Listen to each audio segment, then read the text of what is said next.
Dasara movie 2 రోజుల్లో half century కొట్టింది. 4 రోజుల్లో 100 కోట్లు, నెలలో 500 కోట్లు రాబట్టేలా ఉంది. మొత్తానికి కాంతారా, కార్తికేయ 2, పుష్ప లిస్ట్ లోకి దసరా వచ్చిందంటున్నారు.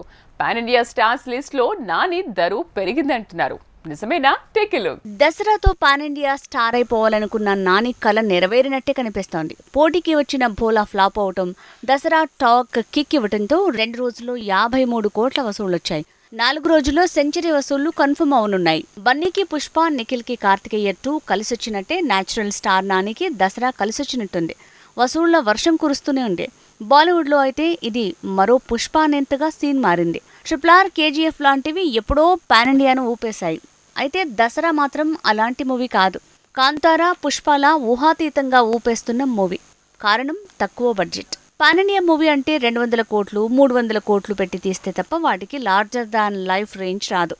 కానీ కాంతారా 16 కోట్లతో వచ్చింది. కార్తికేయ 15 కోట్లతో తెరకెక్కింది. సో మరీ అంత కాకుండా దసరా కూడా బాహుబలి లాంటి మూవీస్తో పోలిస్తే బడ్జెట్ కహానీయే. అందుకే చెర్రీ, తారక్, ప్రభాస్, బన్నీ, నిఖిల్ తర్వాత పాన్ ఇండియా లిస్ట్లో నాని చేరాడు.